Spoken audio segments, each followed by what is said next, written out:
buenas noches para todas las personas que nos acompañan en el día de hoy. Primero, darles los agradecimientos a todos ustedes, así como al doctor Ricardo Álvarez, gerente de la cooperativa, y a la señora Paula Andrea Arango, directora del Servicio de Atención al Asociado. Vamos a hablar hoy en día de los obeliscos, que de pronto mucha gente los ve en ciertas celebraciones que se presentan en diversos lugares del mundo, pero que muchas veces no nos detenemos a pensar de dónde salieron. Como decía un bolero muy antiguo llamado 100 años, con letra de Alberto Cervantes y música de Rubén Fuentes. Pasaste a mi lado con cruel indiferencia, tus ojos ni siquiera voltearon hacia mí. Y eso es lo que nos sucede muchas veces cuando estamos de turistas y estamos visitando muchos lugares en los que poca atención puede que nos llame poco la atención el ver una estructura de estas. En realidad los obeliscos han existido desde hace muchísimo tiempo y en casi todas partes del mundo, bien sea para conmemorar gestas épicas, gestas científicas, batallas heroicas, Juegos Olímpicos, o también para conmemorar fundación de ciudades, homenajes a personajes públicos o simplemente como ornato de ciudades y pueblos. La palabra obelisco en egipcio se escribía, pues recordemos que la palabra la lengua egipcia era una lengua consonántica, una lengua como todas las lenguas semitas que carecen de vocales. Pero los egiptólogos, para poder pues acomodarse, crearon un alfabeto que contiene algunas vocales intercaladas. Entonces aquí en el jeroglífico vemos cómo lo escribían ellos o cómo lo escribiríamos en egipcio, y aquí cómo lo comentaríamos, por ejemplo, en los diferentes idiomas. Ellos lo llamaban tejenú y era un símbolo un símbolo o un sinónimo de protección y defensa. Para el faraón Amenofis IV, también llamado Akenatón,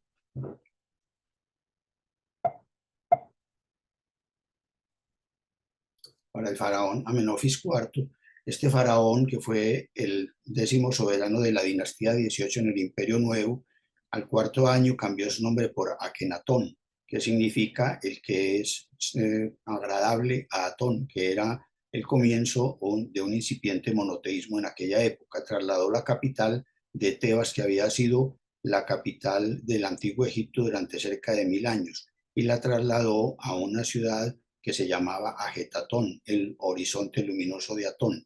Fue el esposo de Nefertiti, de la que se separó a los 12 años de su reinado. Fue padre de 5 hijos, y además de estas 5 hijas, que tuvo, también fue el padre de Tutankamón, comprobado por pruebas de ADN.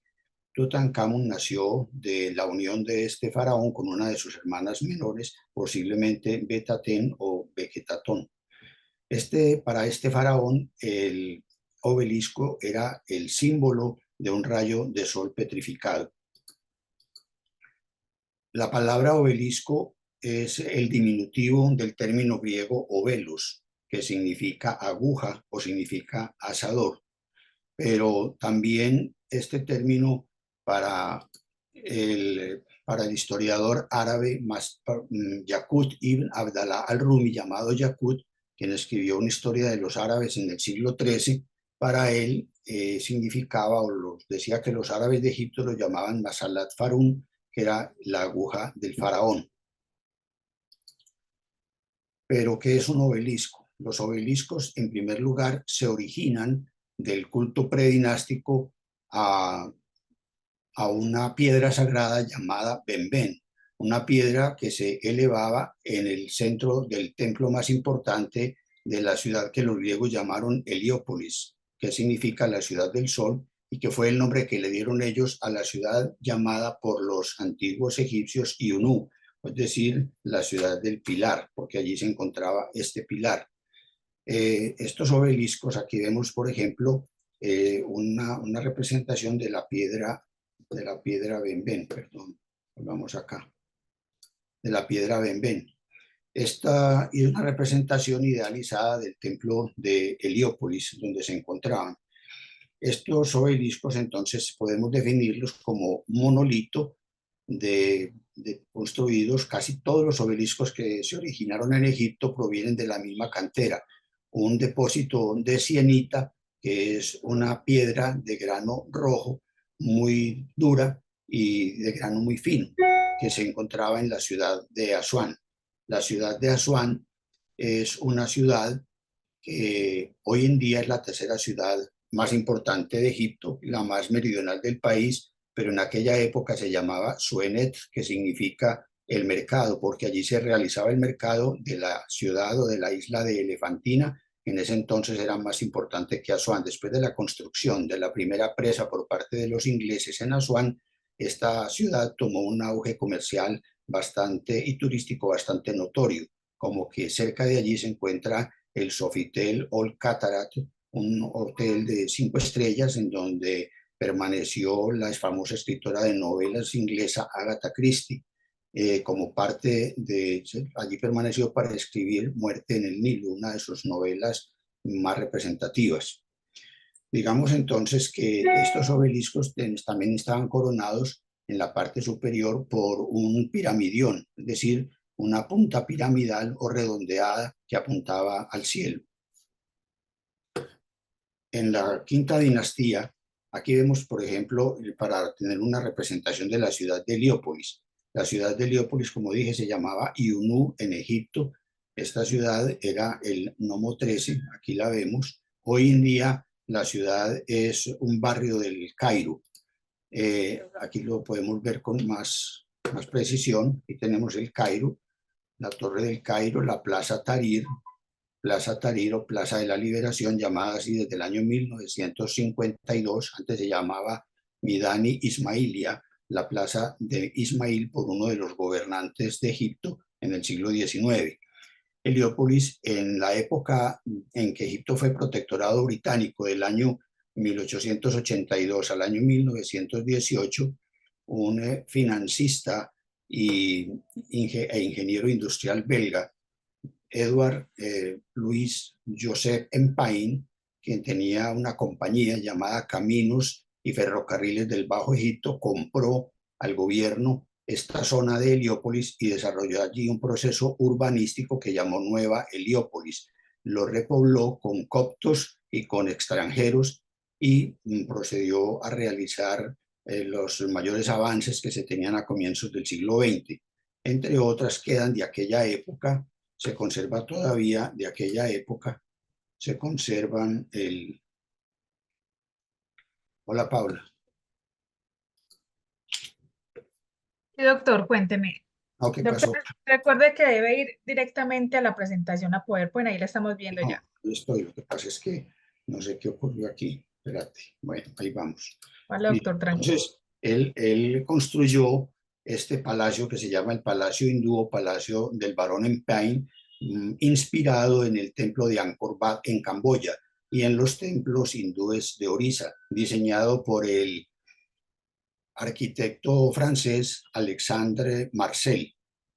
Además, también un hotel muy lujoso llamado el nuevo Palacio Hotel de Heliópolis, que tenía 400 habitaciones, 55 suites privadas y 44 columnas de mármol. Este palacio fue el primer lugar donde pasó la administración del presidente Hosni Mubarak. Durante la quinta dinastía, en el Reino Antiguo, recordemos que el Reino Antiguo fue el periodo comprendido entre la tercera dinastía y la sexta dinastía, de las cuales de la tercera a la quinta se consideran un periodo de progreso y la sexta se considera un periodo o una época de decadencia. En esta quinta dinastía, que duró, como lo ven ahí en la gráfica, 149 años, del 2494 al 2345, y que está, vemos acá algunos representantes de esa dinastía que aparecen en la parte superior. Vemos la lista real de Abidos, es una serie de bajos relieves donde se encuentran los nombres del trono o prenomen de los 72 más importantes antecesores del faraón Seti I, el padre de Ramsés II de la dinastía 19 en el Imperio Nuevo. Y en la parte inferior vemos otra lista, que es la lista real de Saqqara, encontrada en 1861 en la tumba de Tenri, un servidor escriba de Ramsés II, en donde aparecen, eran originalmente 52 nombres de los reyes antepasados de Ramsés, pero que hoy en día solamente quedan 47. Esto era para decir que en esta dinastía compuesta por 9 faraones se elevaban o se acostumbraban construir los obeliscos o algo semejante a los obeliscos en el centro del patio al aire libre de los llamados templos solares. Estos templos solares aparecieron como consecuencia de un cambio religioso que se dio en la época, en la transición entre la cuarta dinastía, que es la dinastía de Keops, Kefren y Miserino, y la quinta dinastía. Ese periodo de transición hubo un cambio religioso en donde se impuso, por una parte, la concepción ideológica del clero de Heliópolis, la ciudad del sol, sobre la filosofía o la concepción filosófica menfita, es decir, de la ciudad de, es decir, de la ciudad de Memphis, de la ciudad de Memphis. Bueno, volviendo al caso, entonces digamos que allí la ciudad de Memphis estaba situada en la parte. Aquí vemos uno de estos, cómo era más o menos una reconstrucción de uno de estos templos solares. Entonces, esta concepción ideológica lo que hizo fue que provocó un aumento o un fortalecimiento del culto al dios solar Ra y un debilitamiento del culto al faraón, que hasta esa época se consideraba igual al dios solar Ra. A partir de ese momento ya sería, no sería igual, sino que sería hijo de Ra. Y este hijo de Ra, aun cuando fue un título que fue introducido en tiempos de Kefren, y Kefren fue el hijo, uno de los hijos de Keops, que gobernó cerca de 28 años, pero que no fue usado sino hasta la quinta dinastía. Este título se convirtió en el quinto de los nombres de los faraones. Ellos usaban 5 nombres, pero de ellos los que generalmente encuentra uno son el prenomen, que es el título llamado Nesut Biti, que significa el rey del Alto y del Bajo Egipto. Ese título era el título de coronación o título del trono. Por ejemplo, en el caso, digamos, por decir algo, de Tutankamón, sería Nebjeperura, pero el título de hijo de Ra, que fue el último llamado nomen llamado así por los egiptólogos, era representado con un jeroglífico formado por dos jeroglíficos, 2 pictogramas. Uno de ellos se observa un pato, pero este pictograma es homógrafo, es decir, representa tanto la palabra pato como la palabra hijo. Entonces, por eso se llama Sa. Y el otro jeroglífico es una representación del disco solar Ra.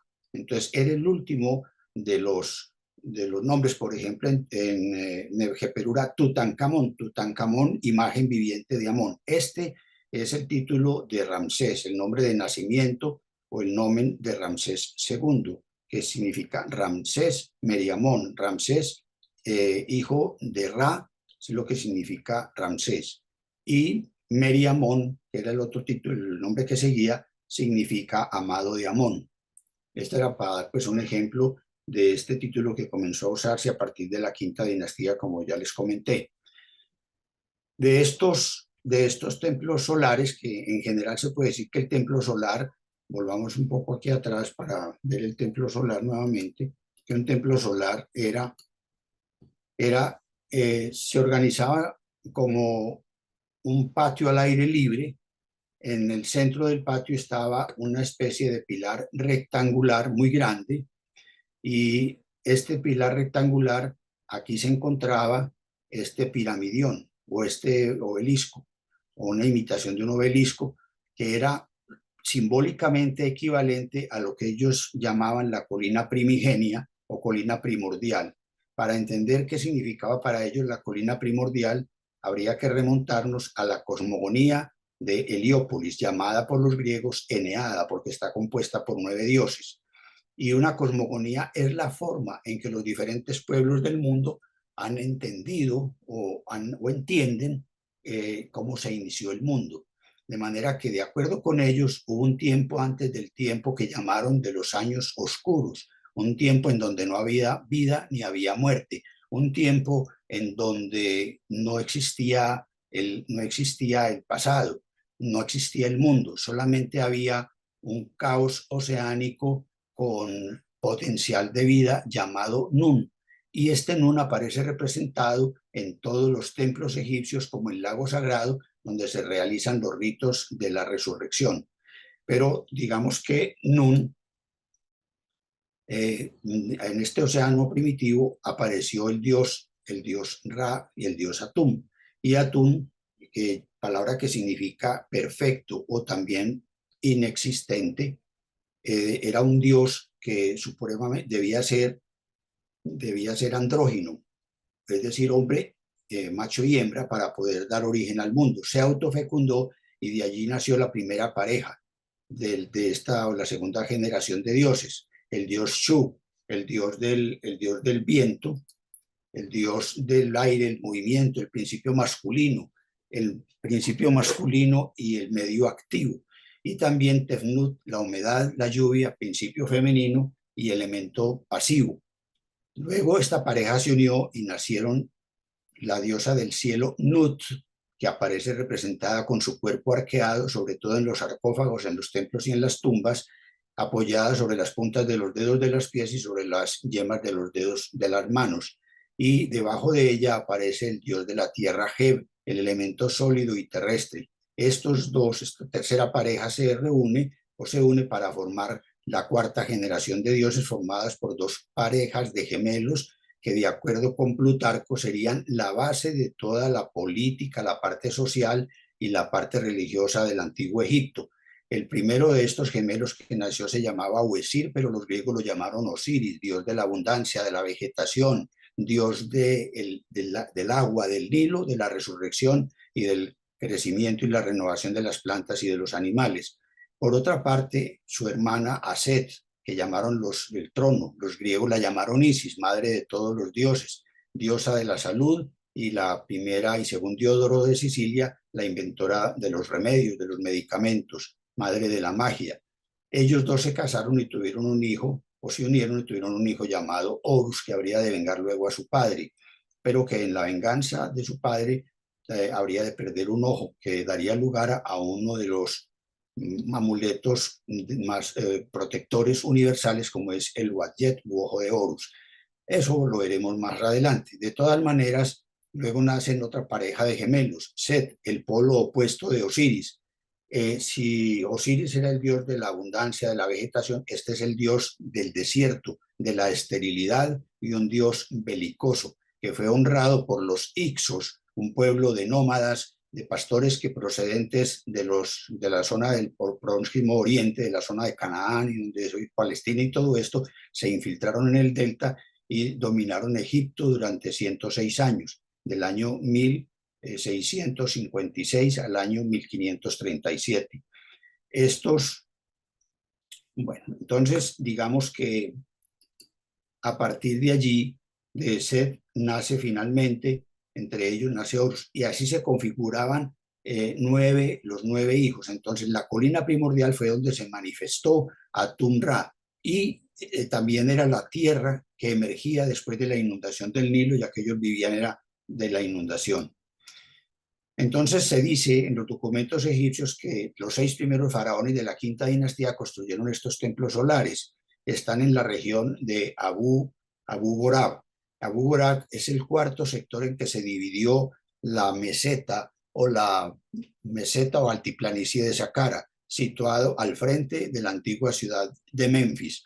Digamos que a la derecha, o digamos, sí, en el lado izquierdo, corría el Nilo pegado prácticamente a la cordillera arábiga, y al lado derecho, al occidente, se encontraba un palmeral muy extenso y luego una altiplanicie de 30 kilómetros de largo por 7 kilómetros de ancho, que se dividió, en esa época era indivisible, eso es todo una necrópolis, pero luego se dividió en 7 sectores a los que se les da el nombre de cada una de las ciudades árabes o aldeas árabes más frecuentes, más cercanas. Así, por ejemplo, encontramos que cerca de, cerca de esta zona se llama Abu Ghorab, pero antes de esta se encuentra Gizeh. Luego, más abajo se encuentra Abusir, y en Abusir es la necrópolis real de la quinta dinastía de todos estos faraones y alberga 14 pirámides. Eso todo está en la llamada planicie de Saqqara. Entonces, digamos que esta quinta dinastía comienza con Userkaf, pero tenemos que remontarnos antes de esto al comienzo de esta dinastía, que comenzó con Genkaus. ¿Quién era Genkaus? Genkaus fue una reina de finales de la cuarta dinastía. Recordemos, la cuarta dinastía es la de las grandes pirámides de Egipto, que están en Gizeh, una de las zonas en que se dividió Saqqara. Genkaus I, digamos que jugó el papel de bisagra entre los faraones de la cuarta dinastía, los últimos de la cuarta y los primeros de la quinta, proporcionándoles a estos últimos la justificación dinástica, digámoslo así, al emparentarlos con sus predecesores inmediatos. Genkaus fue hija de Miserino, y fue la esposa. Esta fue la hija de Miserino y la esposa del último de los faraones o penúltimo de la cuarta dinastía, llamado Chepseskaf. Aquí vemos la tumba de Genkaus. Esta tumba es una mezcla de mástaba, pirámide y pozo funerario. Tiene 18,5 metros de alto y está formada por 2 mástabas. Las mástabas fueron los monumentos funerarios de las 2 primeras dinastías. Mástaba es una palabra árabe que significa banco por la forma rectangular de piedra en que se construían, y luego se descendía por un pozo funerario a una cámara subterránea donde se encontraba la cámara funeraria, la zona de las ofrendas y el serdab donde estaba la estatua del rey, que podía animarse por procedimientos mágicos. Entonces, esta pirámide, esta Genkaus, se cree que fue la última reina de la cuarta dinastía, que solamente gobernó 2 años con el nombre de Yedepta. ¿Por qué? Porque se ha representado cerca de esta pequeña pirámide, se encontró una barca ceremonial que era únicamente la usaban los reyes, no las reinas, las barcas ceremoniales, los que eran reyes. Y porque en los títulos que se encontraron en su pirámide dice señora del Alto y del Bajo Egipto, o rey del Alto y del Bajo Egipto. Y parece representada, o aparece representada, aquí no la tengo yo, en una imagen que se encontró con el Nemes y también con el Ureos en la parte frontal, que no es otra que la cobra Wadjet, que es el emblema de la protección faraónica. Entonces, los hijos de esta reina, uno de ellos fue Userkaf, que fue el primero, y su hermano que le sucedió se llamó Sauri, y los nietos de ella también, y tataranietos también fueron parte de esta dinastía, de la quinta dinastía. La historia de esta dinastía aparece en este papiro, el papiro Huéscar, llamado así porque Huéscar es el apellido de un aventurero inglés llamado Harry Huéscar, que lo encontró en 1826 y luego lo vendió o lo regaló al Museo Egipcio de Berlín, que luego fue bastante destrozado como consecuencia de los bombardeos aliados durante la Segunda Guerra Mundial. Luego se recuperó mucha parte de lo que allí había, entre ellos este papiro, y se encuentra hoy en día en el NUES, o Nuevo Museo de Berlín. Tiene el número 3033, este papiro. Este papiro tiene 1,69 metros de largo y tiene 33 centímetros de alto. Largo es así y alto es de aquí a acá. Para tener una idea, por ejemplo, el papiro más largo, el rollo de papiro más largo que existe se encuentra en el Museo Británico, y es el papiro de Ramsés III, también llamado papiro Harris, 9999. Ese mide 44 metros. El papiro de Evers, papiro médico de Evers, tiene 21 metros, un papiro muy grande también. Y el papiro quirúrgico de Edwin Smith tiene 468 metros de longitud. En este papiro aparecen entonces una serie de cuentos que se consideran la colección de cuentos relacionados con la magia más antiguos del mundo.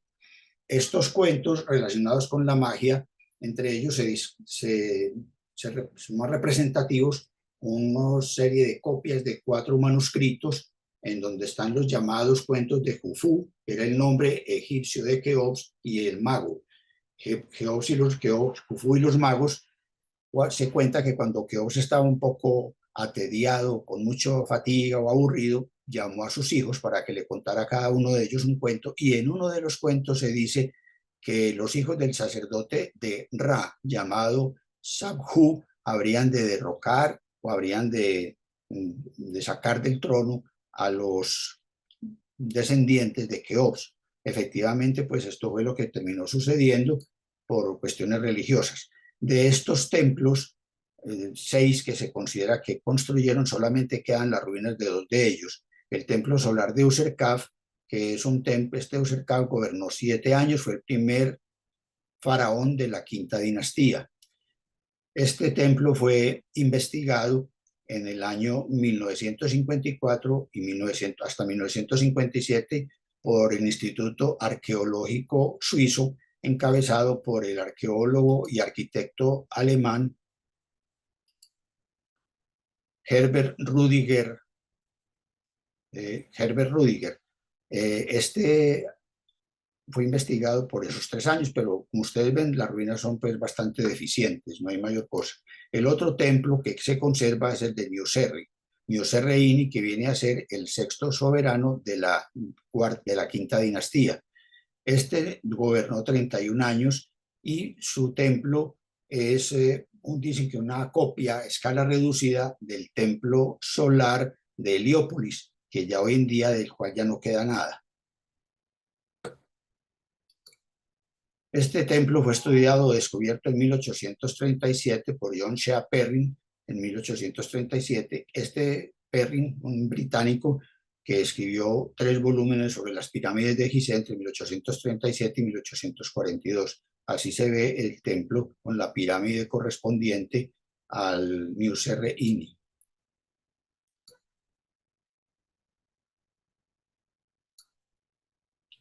Ahora veamos entonces de qué se compone un obelisco. El obelisco se compone entonces de una base o pedestal. Ahora, los obeliscos en general se erigían por parejas, porque el uno era la representación del sol y el compañero era la representación de la luna. Recordemos que la luz de la luna es la misma luz del sol, que simplemente la refleja la luna no tiene ninguna luz. Y además se asentaban sobre un pedestal o una base. El cuerpo del obelisco es una larga sección de piedra, generalmente, como dije, granito rosa de las canteras de Asuán. De esta sección es tronco piramidal o tronco cónica formado por 4 caras trapezoidales iguales que van convergiendo o se van curvando desde la base hasta la cúspide y allí termina. Y en la parte superior está la otra parte, que es un piramidión. Es una pieza pétrea generalmente recubierta de láminas de oro o de electrum. El electrum es una aleación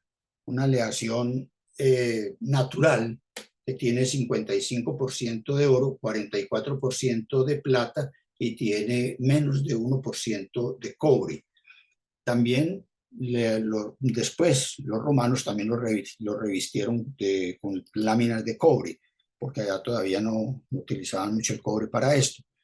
Pues bien, este piramidión estaba localizado en la parte superior, en la parte más alta de obeliscos y pirámides también, y representaba o simbolizaba la unión del cielo con la tierra y el lugar en donde se había manifestado, como ya lo vimos en la cosmogonía, se manifestaba el dios Amon-Ra, o se manifestó el dios Amon-Ra o Atun-Ra según la época. Las líneas verticales del cuerpo del obelisco y sumado al brillante destello del piramidión recubierto de oro eran simplemente un reflejo del culto del sol que les dio nacimiento a estos obeliscos. Se han encontrado piramidiones, no hay sino 2 que quedan todavía, que se conservan hoy en día en el Museo Nacional del Cairo. Este piramidión es de la pirámide negra construida en Dashur.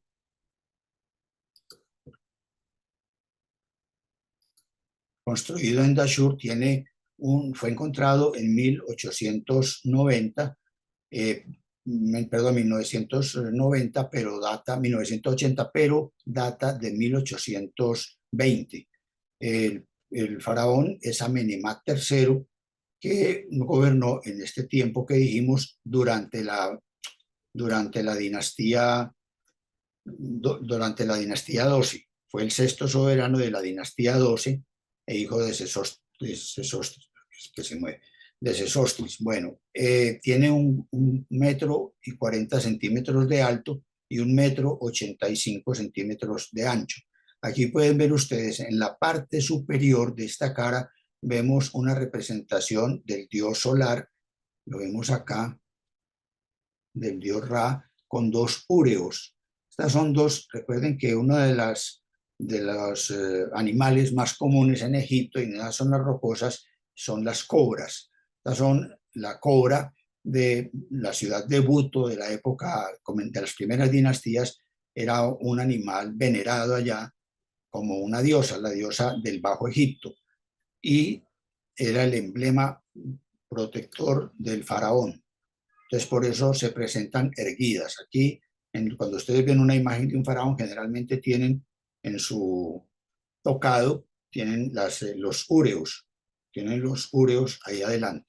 Aquí debajo vemos dos signos de Horus.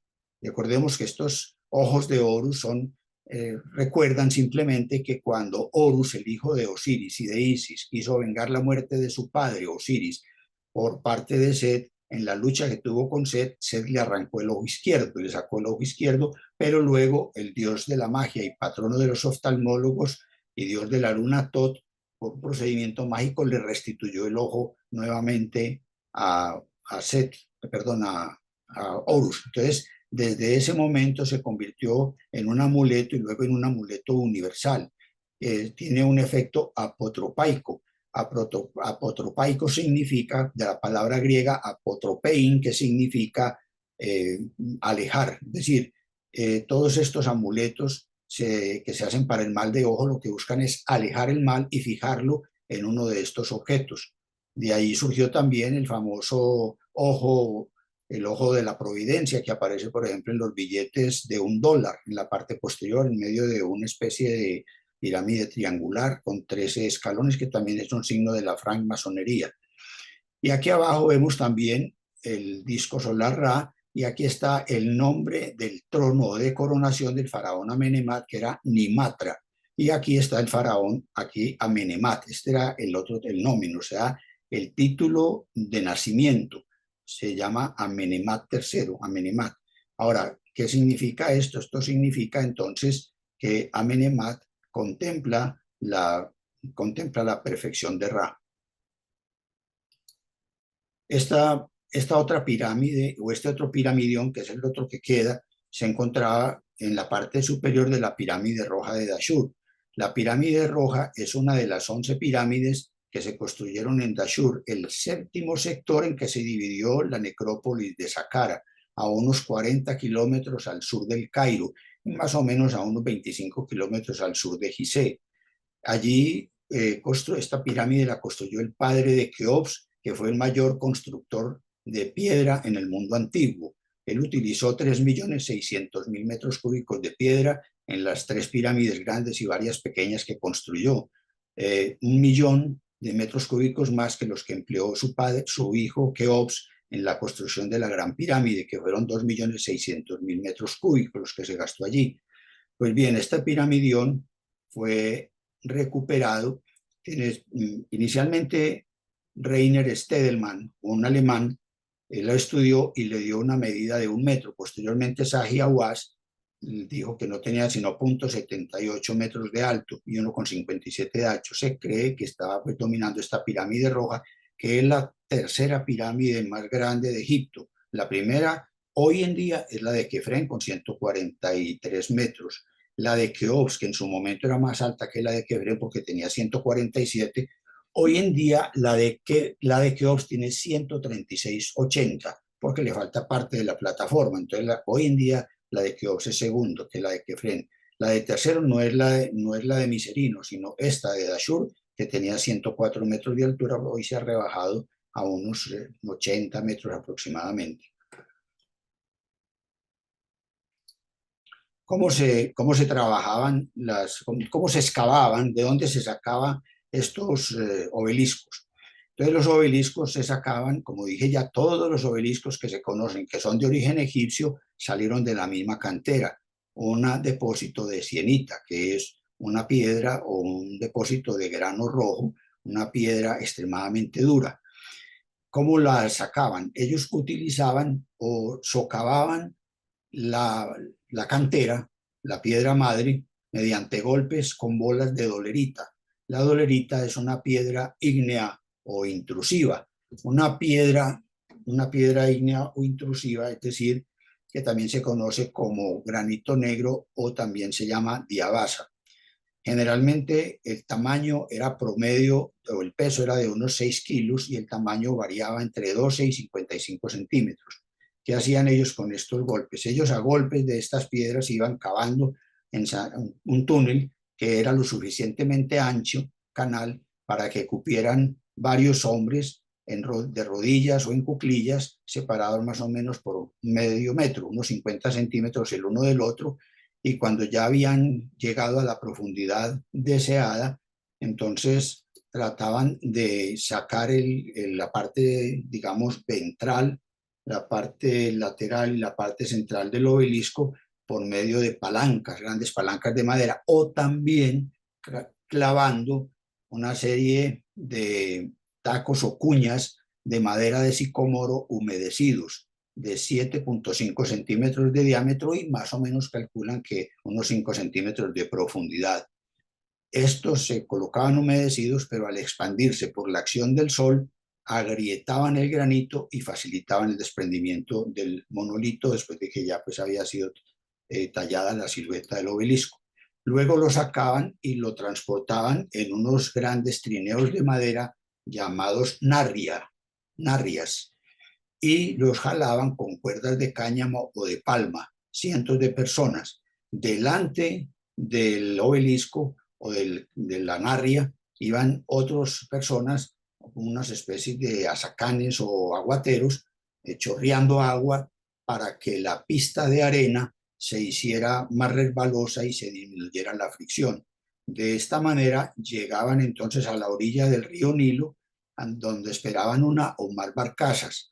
Iba subiendo, digámoslo así, iba subiendo el nivel del agua para facilitar de todas maneras la llegada del obelisco.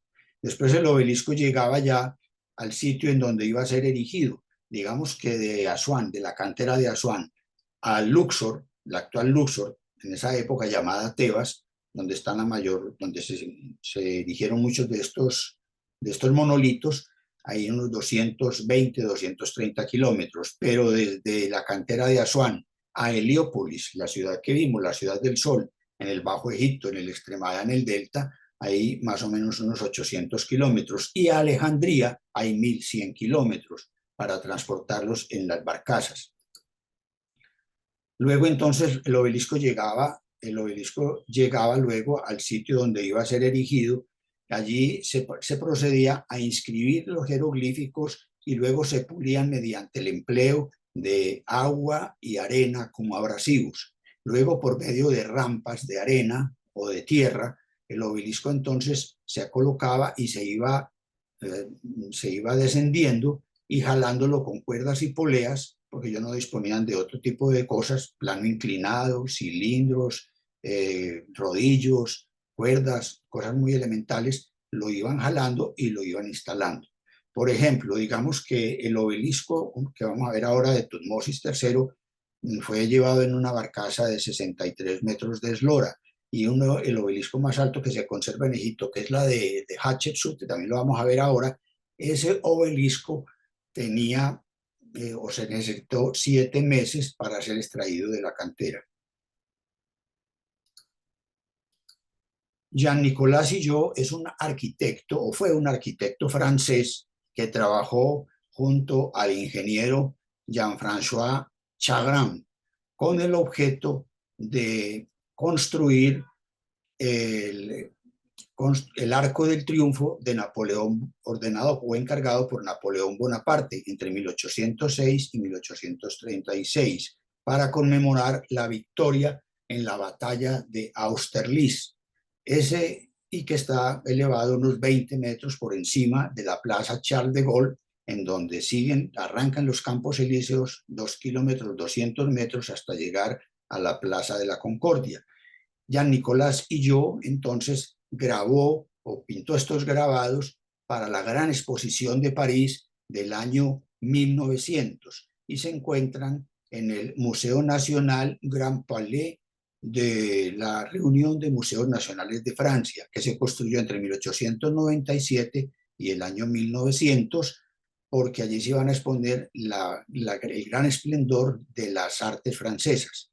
Y él reprodujo, en esto lo vi en National Geographic, lo reprodujo la forma como se podía, una forma idealizada de cómo levantaban o transportaban el obelisco. Aquí vemos cómo aparecen levantando el obelisco. Todavía se conserva, los que van a Egipto pueden observarlo, allá va uno y lo mira, es el obelisco un obelisco que se cree que era de Hatshepsut, pero que no alcanzó a ser terminado porque se fragmentó o se agrietó. Este obelisco se calcula que puede tener aproximadamente 1000 kilos, entre 1000 y 1200 kilos y unos 47 metros de largo. Los turistas siempre van, pues vamos allá, ya se puede ver, para los que quieran ir a Asuán, toman el crucero del Nilo y lo llevan allá, es una de las cosas que... ¿Cómo podemos clasificar los obeliscos? Según su altura. Estamos hablando de obeliscos egipcios, no de los obeliscos modernos, porque como digo, se encuentran en todas partes.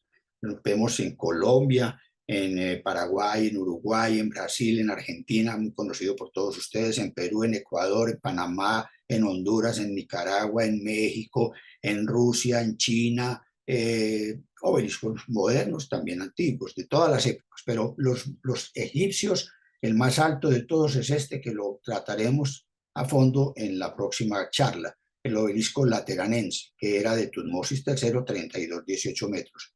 El segundo obelisco es el de Hatshepsut, que lo vamos a ver hoy, 29,50 metros.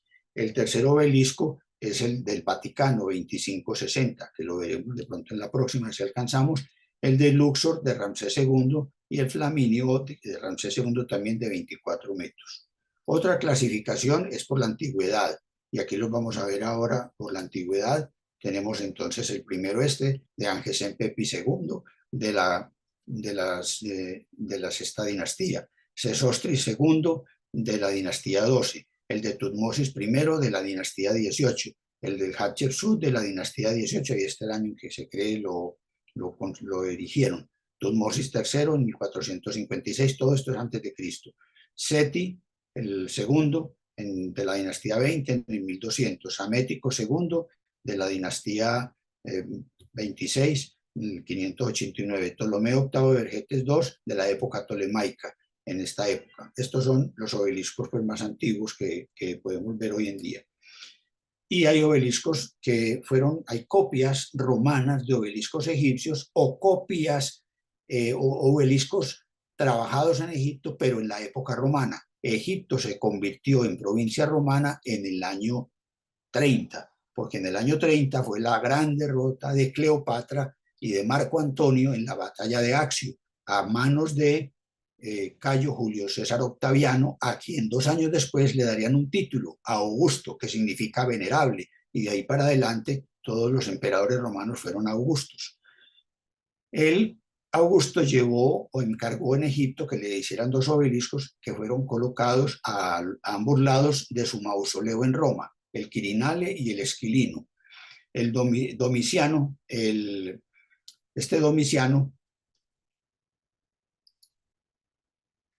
Domiciano de la dinastía Flavia, el hermano de Tito y el hijo de Vespasiano, también encargó este obelisco que está hoy en día en la Plaza Navona en Roma. Él se llama Agonalis porque la Plaza Navona viene de, allí se hacían en griego, agonalis son las luchas, allí se hacían pugilatos, luchas y juegos atléticos. Y también se llama Pánfilos por el Papa Inocencio X, Papa Inocencio X, Giovanni Battista Pamphili. Giovanni Battista Pamphili, entonces pues llama también Pánfilos porque fue el que ordenó que lo colocaran en esa plaza. El Pinciano o de Antinoo fue encargado por Adriano para su amante Antinoo, un joven de 12 años que conoció en Grecia, no, en Bitinia, más bien en Turquía, lo que hoy en día es Turquía, que pereció ahogado en las aguas del Nilo, y él, muy afligido, pues le construyó un mausoleo en Roma, en Villa Tivoli, y luego este mausoleo fue adquirido por otras personas y fue erigido en el monte del Pincio, se llama el obelisco pinciano. El emperador Aureliano, quien construyó las segundas murallas, esto sí que se brinca, este es el emperador Aureliano que gobernó del 270 al 275, construyó las murallas aurelianas. En Roma hay dos tipos de murallas: las murallas servianas, que fueron construidas por Servio Tulio, el sexto rey de Roma, en la época, pues estamos hablando del año 500 antes de Cristo, y las de Aureliano, las murallas Aureliano de 19 kilómetros, que fueron construidas por este emperador entre el 270 y el 275. Él encargó un obelisco que se llama Salustiano porque está en los jardines de Salustio originalmente, y actualmente se encuentra ubicado, que probablemente lo han visto todos los que han ido a Roma, en la Plaza de España, arriba en la iglesia Trinità dei Monti. Allá se encuentra este obelisco. Ahora, aquí vemos pues ya una serie de tamaños de obeliscos, los hay desde muy altos hasta los más pequeños. El más pequeño está aquí, aquí tenemos, aquí el más pequeño tiene 2,68. Este es el obelisco Matellano o Villa Celimontana, ya vimos los más altos. Y aquí vemos entonces por su antigüedad.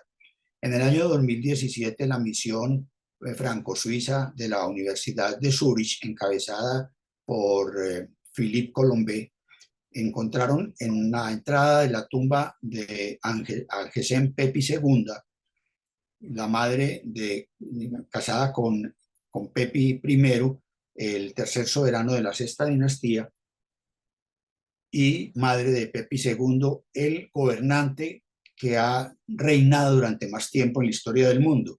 Él fue nombrado o elegido como rey a los 6 años de edad y gobernó, vivió 100 años y gobernó 94 años. De manera que ese fue el quinto soberano. La reina propietaria de este fragmento de obelisco, que fue encontrado en el 2017 y que actualmente se encuentra en la sala 16 del Museo Imhotep de Saqqara, que aquí lo vemos. Originalmente tenía entre 5 a 6 metros, dice Philippe Colombet, aquí tiene 2,5 metros aproximadamente. Está en el Museo de Imhotep en Saqqara, un museo que se inauguró en el 2007 y se reacondicionó en el 2017. El otro obelisco en orden de antigüedad es este obelisco de Sesostris I. Sesostris I, también conocido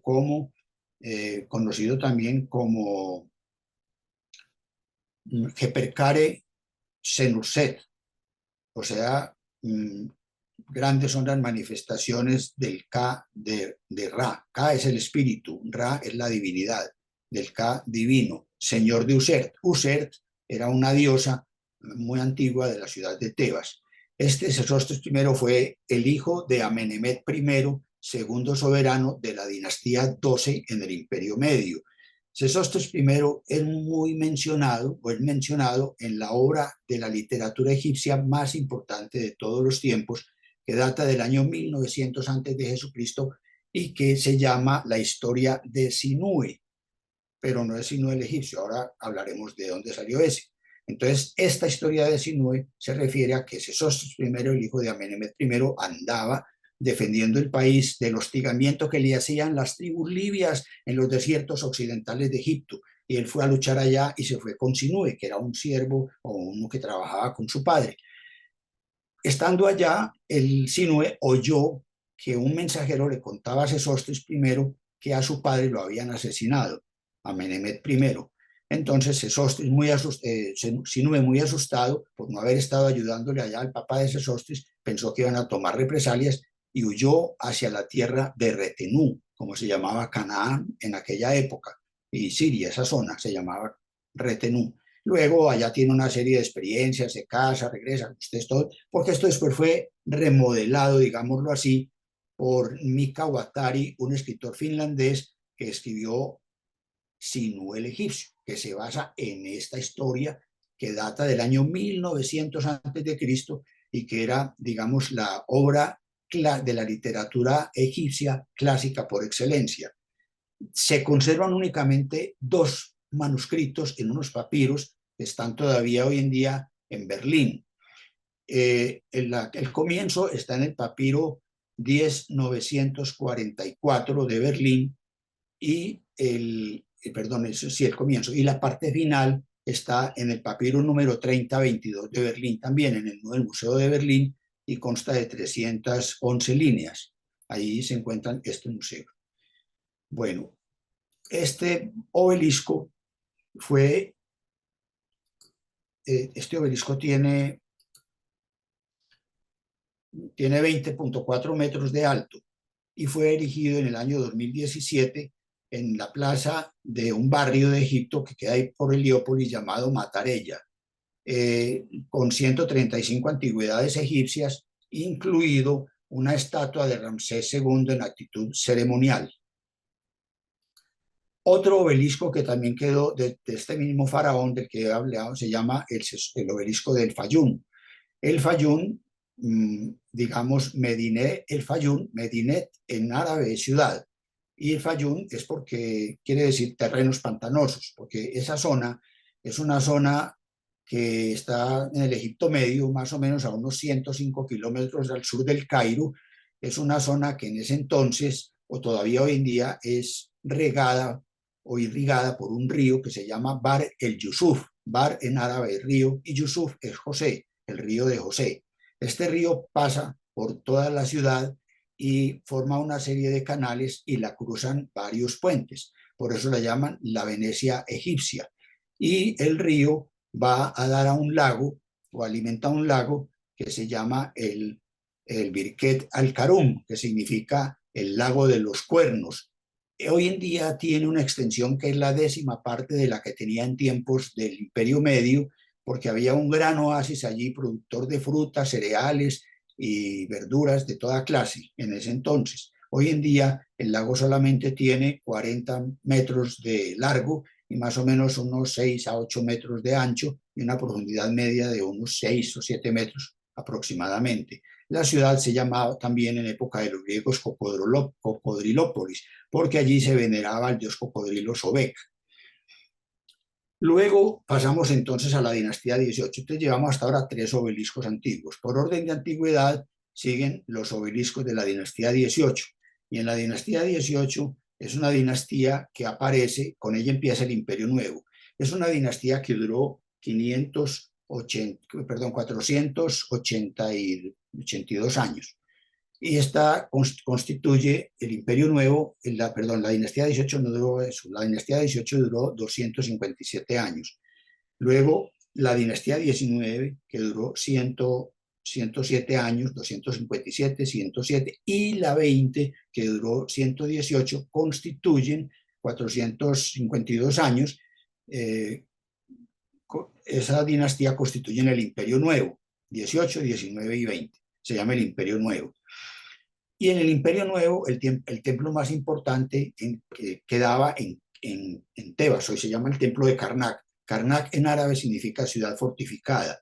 Tebas, el nombre actualmente se llama Luxor. Luxor en árabe significa la ciudad de los palacios. Todas las excursiones que van a ir a esa zona de Egipto a conocer todos los templos y por allá el templo de Abu Simbel y todo, llegan a Luxor. En Luxor se encuentra este templo de Karnak y el templo de Luxor, que estaban comunicados por una calle, todavía la reinauguraron ahora en el 2021, escoltada por 40 esfinges, 40 a un lado y 40 al otro lado.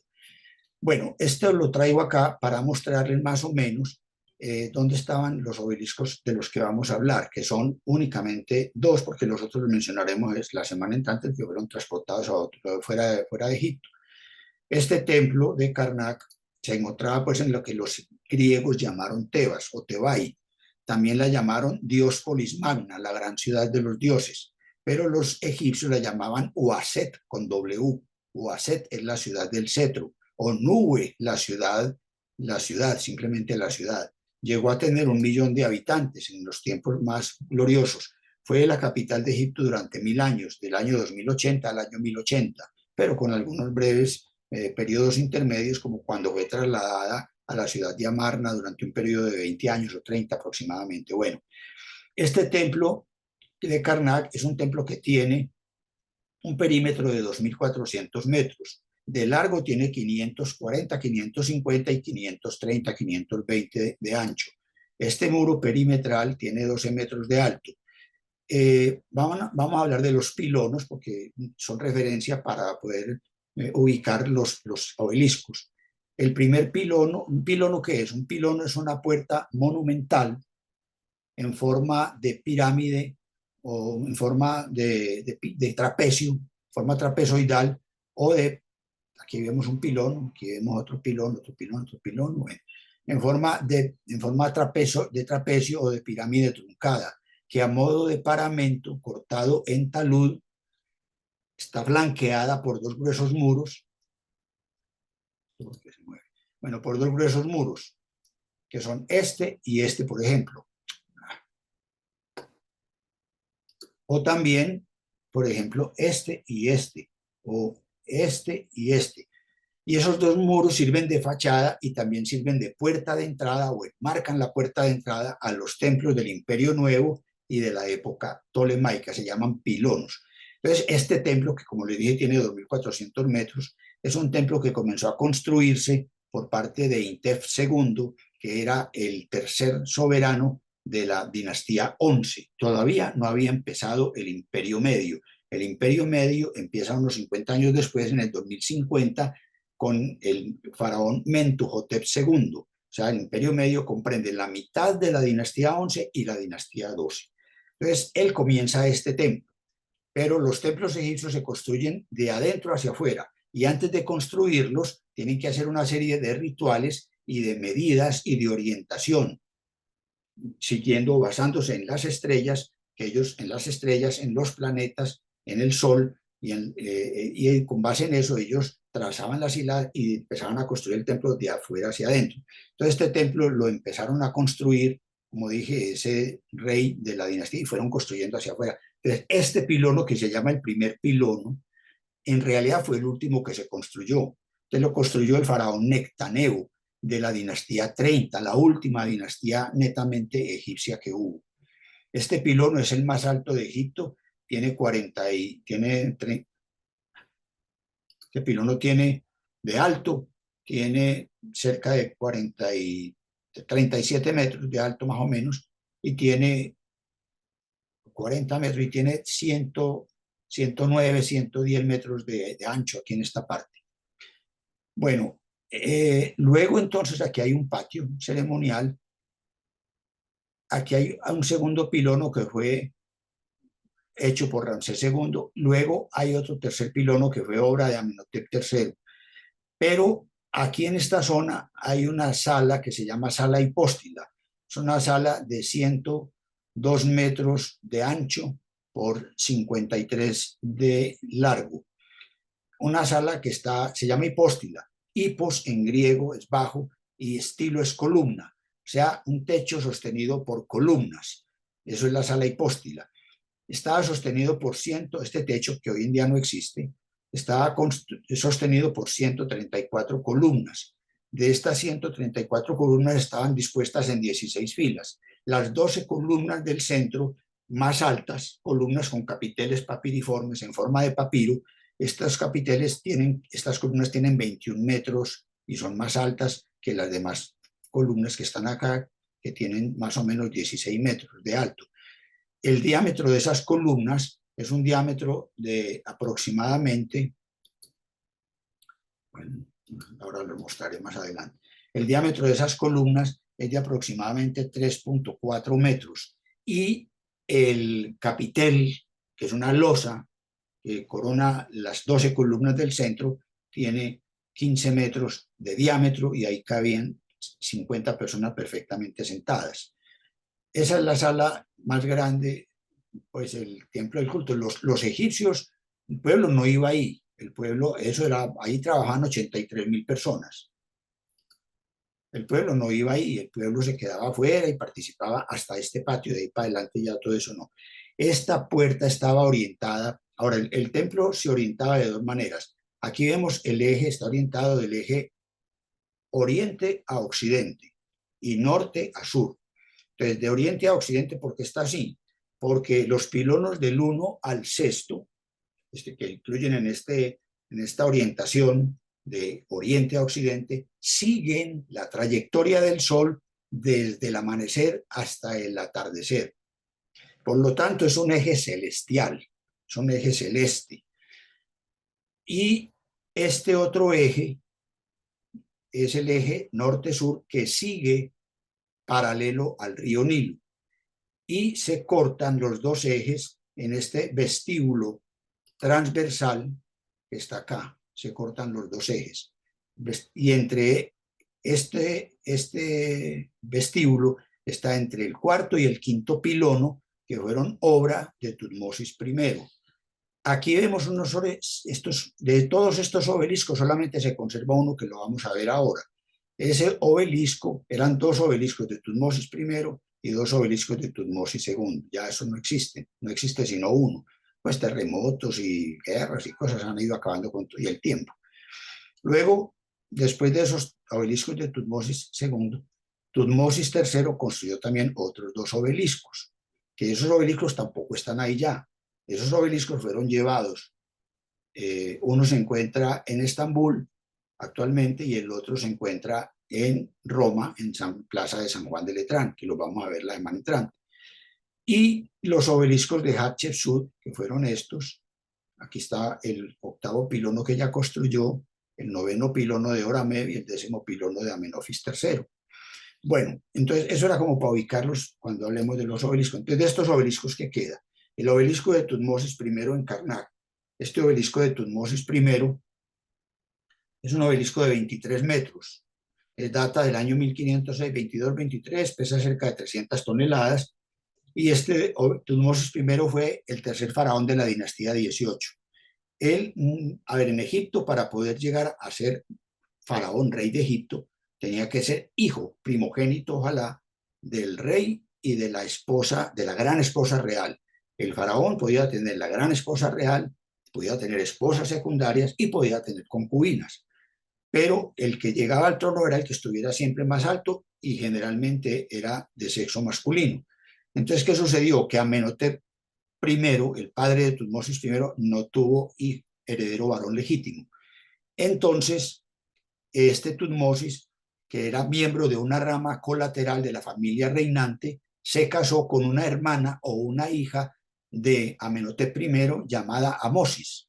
Y al casarse con ella, este le transmitió la sangre divina, la herencia ancestral de la sangre divina, y ya él se convirtió en rey. Entonces se llamó, el nombre, este es el nombre griego, el nombre en egipcio sería Yehuti, que es el nombre del dios Tot. El dios Tod es el que se representa como un hombre con cabeza de ibis o también como un babuino, un papión. Y pues ya dije que era el dios de los escribas, que era el dios de los ojos, de la oftalmología, que era el dios que inventó el calendario, bueno, muchas cosas. El dios de los escribas. Bueno, este se llamó Tutmosis, ¿por qué? Para remarcar que había sido Tot, el dios de la ley, el que lo había hecho rey. Es decir, no era un faraón hereditario, era un faraón legitimado, es decir, adoptado por Amón, dios Amón, el oculto, en virtud de la ley de Tot. De ahí que se llame Tutmosis. ¿Qué significa Tutmosis? Engendrado por Tot. ¿Qué nombre es este? Este es el nomen, el último nombre, el nombre del nacimiento, el Sahara, hijo de Ra, el patico con el disco solar. Bueno, este faraón, la primera tumba que se excavó en el Valle de los Reyes fue para este rey. La excavó Ineni, que fue digamos, su visir, su chati, su visir y su arquitecto. Y fue top secret, como se dice, algo muy secreto. Fue la tumba KB20 originalmente, la tumba más larga de todas las que se construyeron durante 400 años que duró el Valle de los Reyes como necrópolis de los faraones de las dinastías del Imperio Nuevo. Esa tumba tiene 218 metros de largo, tiene 4,53 metros de alto y 7,7 metros de ancho, cabe 20. Sin embargo, esa tumba él la ocupó muy poco tiempo porque su nieto, Tutmosis III, al quedar ahí la madrastra de él e hija de Tutmosis I, llamada Hatshepsut, y que vamos a ver ahora, pues él decidió retirar el cuerpo de su abuelo para que no estuviera con ella porque él no la quería, y entonces lo llevó a una nueva tumba que se llama la KB38. KB es King Valley, Valle de los Reyes 38, número 38, de acuerdo con la cronología y que fueron marcando las tumbas. Esa tumba, allá se encontró el sarcófago de grés rojo de Tutmosis I y prácticamente un libro escrito en las paredes de la tumba, que se llama el libro del Amduat, el libro de lo que está en el más allá.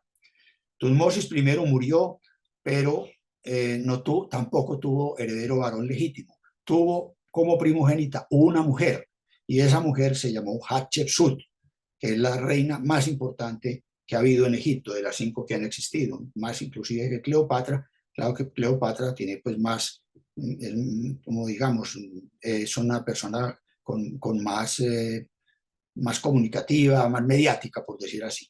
Entonces, cuando nació ella era la primogénita, tenía la sangre de su padre, Tutmosis, y de la gran esposa real, Amosis, pero ella se vio obligada a seguir una tradición que la obligaba a quedar en un segundo plano, a pesar de que era la primogénita que tenía la sangre real. Y se tuvo que casar con el sucesor de Tutmosis I, que era un hijo de él, pero con una esposa secundaria llamada Mutnefret, y ese fue Tutmosis II. Entonces Tutmosis II logró por matrimonio el trono que no pudo obtener por nacimiento.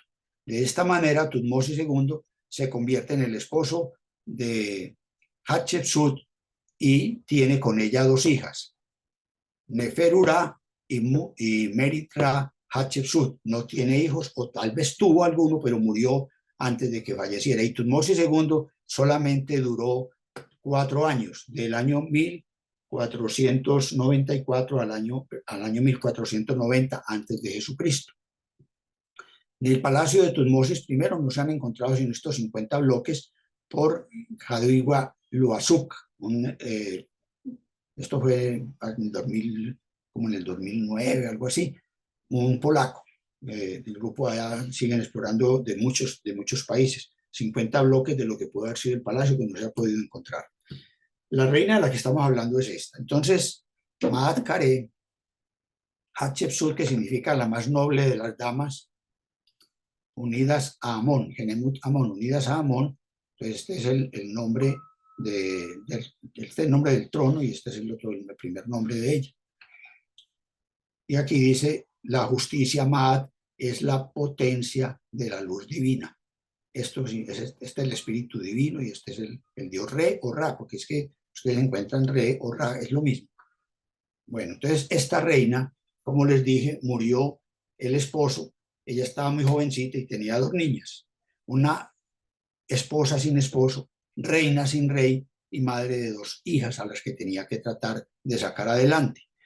Entonces ella, como no quedó tampoco heredero varón legítimo después de la muerte de su esposo Tutmosis II, sí había dejado un hijo con una concubina llamada Isis, y ese hijo fue elegido como sucesor de Tutmosis II con el nombre de Tutmosis III, pero era un niñito de 6 años y trabajaba como acólito en el templo de Amon-Ra en Karnak. El templo que vimos ahora llevaba el curioso nombre de ornamento real o ornamento divino. Entonces, ¿ella qué hizo? Que ella, Hatshepsut, se convirtió, ella era tía y era madrastra de Tutmosis III, se convirtió en regente de la totalidad de las 2 tierras, del Alto y del Bajo Egipto. El Bajo Egipto es el delta y el Alto Egipto es toda la parte que sigue hacia el sur, después del delta.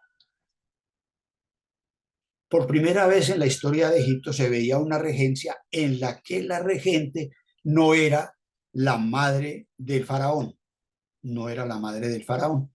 Entonces, ella en un principio se mantuvo, digamos, como en una ambigüedad. Unas veces se hacía llamar reina viuda, otras veces rey. pero no definía exactamente su papel. Sin embargo, en el año 7 de Tutmosis III, cuando él tenía por ahí 13 años más o menos, 1483 antes de Jesucristo, tomó una decisión que cambió por completo el curso de la historia en el Antiguo Egipto. ¿Qué decisión tomó? Se autoproclamó, se tituló definitivamente rey de Egipto y adoptó un protocolo faraónico como rey, como hombre, hijo de Horus. Antes era hija de Horus, ahora es hijo de Horus. Pero además de eso, adoptó esta barba postiza que era propio de los reyes, no de las reinas, la barba postiza, que está trenzada cuando están muertos. Y además también vistió el nemes. El nemes es una especie de pañuelo blanco, como lo ven por ejemplo en la Esfinge de Gizeh, que tiene una serie de esta plisada, llega hasta esta parte del pecho y la parte de atrás de los hombros. Eso era un ornamento real propio de los hombres, no de los reyes masculinos. Y también el úreo, la serpiente, que está aquí en actitud defensiva, erguida, la cobra erguida, para atacar a quien quiera venir. Entonces, Tutmosis III, ante la superioridad manifestada por Hatshepsut, no tuvo más remedio que quedarse calladito y se inició así un correinado atípico que no había tenido precedentes en el Antiguo Egipto. Sin embargo, de todas maneras, Tutmosis III dirigió una serie de campañas militares en Nubia, es decir, en lo que hoy es el Sudán, que lo llevó hasta la Tercera Catarata dirigiendo un poderoso ejército egipcio que estaba a órdenes de la reina Hatshepsut y que le sirvió de experiencia para cuando murió su madrastra y tía Hatshepsut, él se convirtiera en un gran militar que dirigió 17 campañas militares exitosas en la región del Próximo Oriente hasta llevar la frontera de Egipto, llevarla hasta la ribera del río Éufrates. Bueno, los sacerdotes de Amón se sentían muy beneficiados con que ella se hubiese convertido en reina. Entonces ellos elaboraron una especie de doctrina nueva que se llamaba la teogamia. Teogamia en griego significa nacimiento divino. De acuerdo con esta teoría, todas las reinas de Egipto, en tanto que esposas del dios Amón, se consagraban como auténticas depositarias de la realeza, porque eran el tabernáculo en el que germinaba la simiente divina.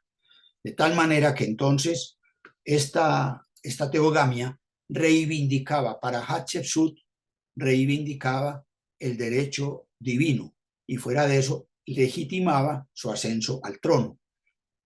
Bueno, en el año 16 más o menos del reinado, ella celebró la fiesta del jubileo real o Jebsed.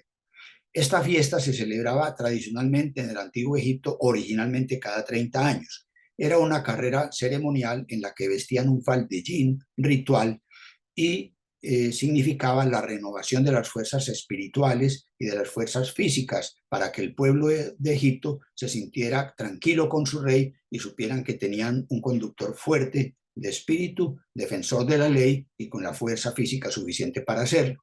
Cada 30 años, luego eso se llevó cada 15 años, luego 20. Bueno, ella lo celebró en el año 15-16 de su reinado, coincidiendo con la terminación de su famoso templo, el templo de Deir el-Bahari, una de las joyas que se conservan en la orilla de los templos de la orilla occidental del río Nilo. Se llama el Yeser Geserú, es decir, el sublime de los sublimes, el esplendor de los esplendores. Este templo se iniciaba, digamos, a la orilla del río Nilo, como todos los templos. Ahí había un embarcadero, se llegaba a un templo del valle. Del templo del valle se seguía por una avenida de 36 metros de ancho, de suave pendiente, escoltada o flanqueada por esfinges, y se llegaba a un pilono. Aquí, hoy en día, cuando uno vaya, esa parte que estoy describiendo ya no existe. Se llega al pilono, que era una puerta grande de entrada a un patio. El patio era una especie de jardín con 4 estanques en forma de T, de los que se han podido recoger todavía raíces petrificadas de lo que fueron las plantas de la Botsuela turífera, o Botsuela carteri, o Botsuela sácir, es decir, lo que llamamos incienso, la planta del incienso. y de la Camifora mirra, o sea, de la mirra, que son plantas resinosas y ya sabemos que tienen un uso desde esa época para fines del culto religioso en casi todas las religiones del mundo. Pues bien, allá habían sembrado esas plantas. Luego, al terminar ese patio, se llegaba o se empezaban, el patio estaba muy bien adaptado al entorno. Era un patio, es un templo muy original, un templo que es medio parecido acá al templo vecino de Mentuhotep, que es de la dinastía 12 y este es de casi 1000 años después. Entonces, este patio terminaba aquí o con una pequeña terracita o se seguía por esta rampa sostenida por 11 columnas. La rampa, esa rampa, que es el patio medio, la rampa conducía a un pórtico. En la pared sur del pórtico se encuentran los grabados, los bajorrelieves, en donde se observa el transporte de los obeliscos en una barcaza que los transporta arrastrada, digámoslo así, por 30 remolcadores y 3 barcos guía con cerca de 1000 marineros que los llevaban. Eso pues está ahí, o sea que no es un invento. Todas estas cosas que se dicen aparecen representadas. Bueno, y en este otro lado se representaba a la reina bajo la forma de Osiris, combatiendo a los enemigos, nubios, beduinos, y bueno, todas esas especies, ¿no es cierto? Nubios, beduinos y asiáticos. Bueno, luego, más adelante, tenemos que mencionar que en la parte superior aparece otro pórtico, que lo vemos acá. Es decir, estas terrazas cortaban armoniosamente en forma cortaban la verticalidad de este macizo rocoso, lo cortaban horizontalmente. Y aquí al final se llegaba pues al santuario, aquí aparece la expedición a la tierra de Pon y aquí la escena de la teogamia. No tenemos tiempo pues de entrar en muchos detalles, simplemente queríamos decir que en esa época coincidió para que la reina pudiera también edificar no solamente el, el obelisco, para edificar el obelisco,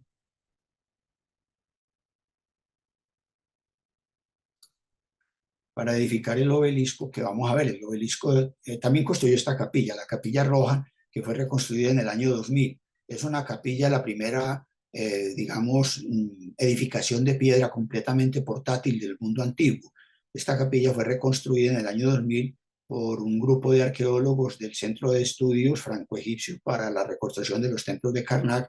Consta de 3 hiladas, aquí vemos 2 en el zócalo y otra en la cornisa de diorita o granito negro, y las demás de cuarcita roja. Cuarcita roja, aquí la vemos, y estas, las partes entre las dos estaban llenas de laminilla de oro, que ya hoy en día no están. Con 300 bloques que estaban en el pilono de Amenofis III, reconstruyeron esto en el año 2000. En la Capilla Roja aparece también los 2 obeliscos que mandó erigir la reina Hatshepsut. Se llamaba Setivimen, la Capilla Roja, tiene 17,30 metros de largo por 6,30 metros de ancho. Aquí vemos el 8º pilono, que fue construido también en la misma época por la reina Hatshepsut. Aquí vemos también el 8º pilono de Karnak en el eje norte-sur. Y aquí vemos el obelisco. Ya, entonces se erigió 2 obeliscos. De los 2 obeliscos únicamente uno queda en pie. Aquí vemos el obelisco de Tutmosis I, que vimos ahora, o sea, del padre de ella, y aquí el obelisco de Hatshepsut, en lo que queda del templo de Karnak. Este obelisco tiene, como dije, 29,5 a 30 metros. Del otro obelisco que está en el suelo, fue derribado, no queda sino esta parte.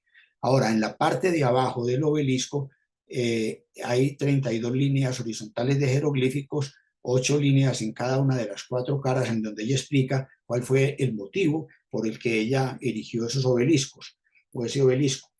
En 5 minutos termino. Entonces, ahí explica ella claramente el por qué el motivo. No vamos a mirarlo, aquí lo vemos más claramente, todo lo que pudimos ver ahora, pero no nos vamos a demorar más acá.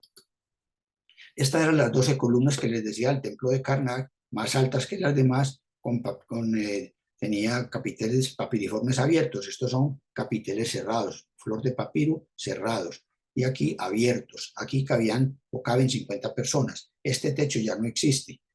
Bueno, Aquí las vemos como se veían en el siglo pasado, en el siglo XIX, y aquí como se ven en la actualidad. Aquí vemos también más o menos cómo se ven las personas con respecto a estas inmensas columnas del templo de Karnak, ya este lo vimos. Bueno, y terminamos con los obeliscos de Ramsés que quedan en Egipto.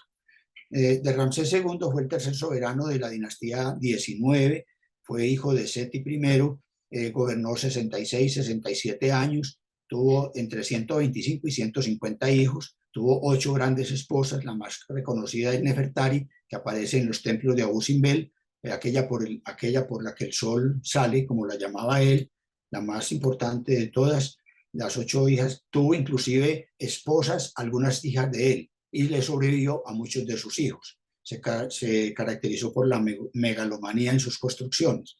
Aquí lo vemos, ese que vimos ahí está en el pequeño Memnón que se encuentra en el Museo Británico, al sur. Y de estos obeliscos de Ramsés II queda uno en Egipto, que es el obelisco situado delante del templo de Luxor. Este templo se construyó entre el año 1400 y el año 1000. Fue construido la parte interna por Amenhotep III, el noveno soberano de la dinastía 18, y la parte externa por Ramsés II, tercer soberano de la dinastía 19. Él construyó también delante del pilono, que tiene 37 metros y más o menos 67 de ancho, delante de este pilono tenía 6 estatuas sedentes de granito rosa, de 15,50 metros de alto, sobre un pedestal de 1 metro de alto. Solamente quedan 2 que flanquean la entrada, uno a la derecha y otro a la izquierda, y de las otras 4 queda una de la hija de Ramsés. De estos obeliscos, este obelisco tiene 25 metros, es el único que queda ahí de Ramsés. Bueno, este está en Luxor. El otro lo vamos a ver en la semana entrante, que fue a parar a la Plaza de la Concordia. Este obelisco, esta plaza muy reconocida, recuerdan la primavera árabe del año 2011, febrero del 2011, cuando hubo esas grandes manifestaciones en varios lugares, en varios países del Próximo Oriente Asiático. Pues esta plaza fue remodelada en el año 2009 a 8 millones de euros, costó la remodelación, tiene 7,5 hectáreas y Abdel Fattah al-Sisi, el actual mandatario que cumple 10 años del 2014 a esta parte, reemplazó a la junta que derribó a Mohamed Mursi y a las manifestaciones del pueblo, ordenó remodelar, entonces ordenó que trajeran este obelisco de Ramsés II que estaba en la región, en Tanis, 157 kilómetros al nororiente de El Cairo. Estaba partido en varios fragmentos, lo reconstruyeron, tiene 19 metros de alto, 90 toneladas de peso, y trajeron en el 2021 4 esfinges de las que están en el templo de Karnak, que comunica con Luxor, que han sido muy criticados debido precisamente a que es probable que con la contaminación, pues el tráfico y todo, esas esfinges se dañen, no desaparezcan. El otro obelisco, aquí lo vemos por la noche, aquí vemos las esfinges, y este obelisco que está en el jardín de Mesala, en la isla de Gesirá, tiene 13,9 metros, es una isla fluvial del río Nilo, cerca del Cairo prácticamente. El otro obelisco de Ramsés II, que está en Egipto, en el aeropuerto, cerca del aeropuerto del Cairo, de 17 metros de altura. Y bueno, así terminamos por hoy la primera charla. Hablamos de los obeliscos que permanecen en Egipto, son alrededor de 13 obeliscos, creo, 11. Los otros 8 fueron a dar a Roma, 8 de ellos hay en Roma y hay otros en otras ciudades que los vamos a ver en la próxima reunión. Si hay alguna pregunta, y si no, muchas gracias a todos ustedes. Doctor, no, en el momento no tenemos ninguna pregunta. Quisiera que de pronto nos adelantara un poco sobre el tema que vamos a tratar en la próxima charla. Bueno, en la próxima charla vamos a mirar los obeliscos que fueron trasladados desde Egipto a varias ciudades del viejo continente, inclusive hay uno en Nueva York. Vamos a hablar entonces del obelisco lateranensis que se encuentra en la plaza de San Juan de Letrán, pero no solamente, sino que vamos a hablar del contexto en el cual se trasladó ese obelisco y vamos a hacer una mención rápida de los lugares que están cercanos al obelisco y de su historia. El otro obelisco que vamos a ver es un obelisco de Tutmosis III, de este soberano, que vimos que era el hijastro de Hatshepsut, que lo llaman el Napoleón egipcio. porque tuvo 17 campañas militares y llevó el imperio egipcio a las fronteras más grandes que tuvo jamás. Una parte llegó por el norte a las orillas del Éufrates y por el sur hasta la Cuarta Catarata. El otro obelisco compañero de ese que vamos a ver va a ser el de Estambul, que también fue llevado a Constantinopla. Luego veremos las dos agujas de Cleopatra, una llevada, una se encuentra en el Central Park de Nueva York y la otra se encuentra en el Támesis, a orillas del Támesis en Londres. Y si hay tiempo, miramos el obelisco Vaticano. Digamos entonces que los obeliscos no, de pronto no tocamos, pero aquí en Colombia, para hacer una mención, tenemos dos obeliscos. No sé si alguno los conozca, sepa de ellos. El primer obelisco es de 1993. Ese obelisco está situado en el mirador digamos, del alto de Menegua, el alto de Menegua. Ese obelisco está en el alto de Menegua y tiene 18 metros de altura. El otro obelisco, digamos que Puerto López, el Alto de Menegua, queda en el municipio de Puerto López, a 85 kilómetros de Villavicencio, en el Meta. Es el centro geográfico de Colombia. Puerto López está en todo el centro. Así también en Quito tenemos un obelisco que está en lo que llaman la ciudad del centro del mundo. Cuando se midió el Ecuador en el año 1800, pues en el siglo XVIII, 1700 y pico, por una comisión geodésica franco-española, pues determinaron que el centro del mundo estaba cerca a la ciudad de Quito. Y allí construyeron, o hay un obelisco que hoy en día tiene unos 30 metros y tiene una esfera. Actualmente se sabe que está un poco más al norte de lo que en realidad es el centro geográfico del planeta Tierra. Tenemos el obelisco de Buenos Aires, que es muy reconocido por todos los amantes del fútbol, porque ya se hacen, y no solamente del fútbol, sino de la política. Ese obelisco tiene 69,3 metros, es un obelisco originalmente de piedra, luego está hecho de cemento. Ese obelisco tiene 69,3 metros, se erigió para conmemorar el cuarto centenario de la fundación o de la primera fundación de la ciudad de Buenos Aires, que fue en 1536 por parte de Pedro de Mendoza. Después hubo una fundación posterior, porque la ciudad fue destruida por parte de Juan de Garay. Ese obelisco tiene 206 escalas.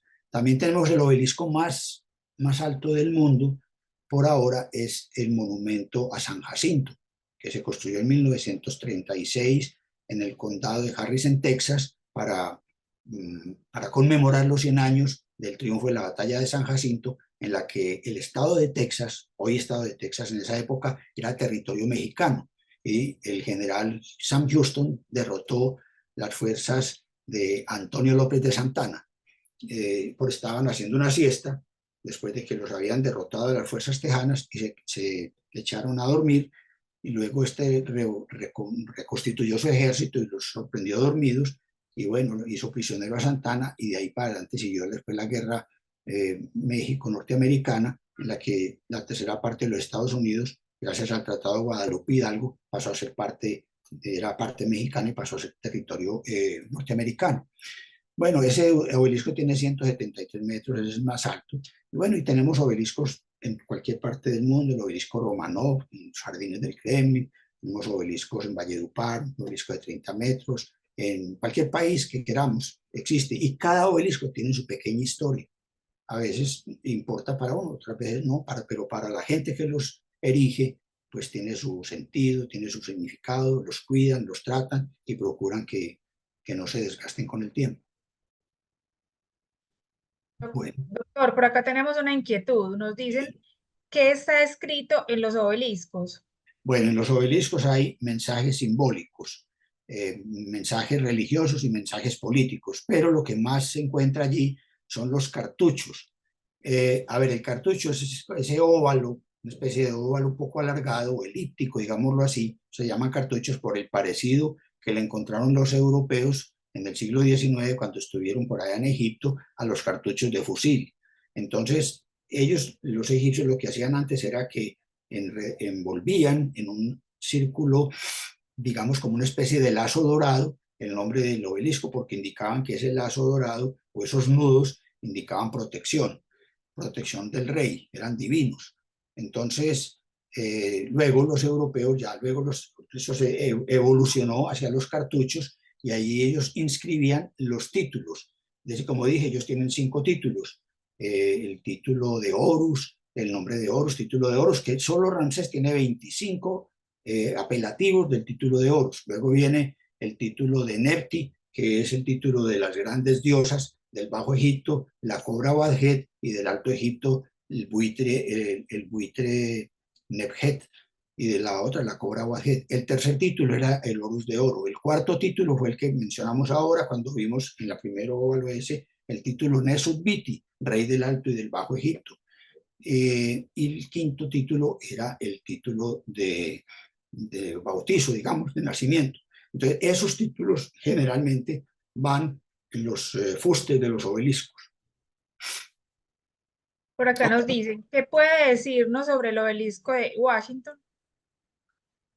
El obelisco de Washington es un obelisco que tiene 169.3 metros. Ese obelisco se erigió mediante colecta pública, la mayor parte, y poca ayuda gubernamental. No es un monolito, está compuesto de mármol, de granito, de piedra caliza y de acero. Ese obelisco pesa 44.000 toneladas, 440.000. Se hizo entre el año, o se fabricó entre el año 1848 y el año 1884. El obelisco fue en homenaje al primer presidente de la Unión Americana, el presidente George Washington. El obelisco se refleja, tiene también un piramidión de aluminio, y el obelisco se refleja en lo que llaman el estanque del reflejo, ese estanque rectangular, y en la otra cara se encuentra la estatua del presidente Abraham Lincoln. Tiene 893 escalas para subir allá por dentro, el obelisco. Por acá tenemos otra pregunta. Nos dicen, ¿cuál es el material más común que usa para los obeliscos y cuánto demora su construcción? Bueno, los egipcios todos eran de granito rosa, una piedra, digámoslo así, piedra dura, todos los de origen egipcio. Tenemos obeliscos de mármol, por ejemplo, el obelisco de Benito Mussolini y el obelisco en homenaje a Marconi en Italia son de mármol, mármol de Carrara. Hay el obelisco de Argentina, como vimos, es un obelisco de cemento en la actualidad. El obelisco de Puerto López en Colombia es un obelisco de hormigón con hierro, un acero forjado, y el piramidión es de acero inoxidable. Hay obeliscos también de aluminio, los hay de piedra, de mármol, y tienen diferentes duraciones. Por ejemplo, el obelisco que hablamos ahora de Washington fue de 1848 a 1880 y pico, eran como 40 y pico de años. En general, los obeliscos en Egipto se demoraban 7 meses, 6 meses, 5 meses. Hoy en día depende del aporte económico. Depende del aporte económico y depende de quién lo esté financiando. Pueden demorarse poco, pueden demorarse mucho.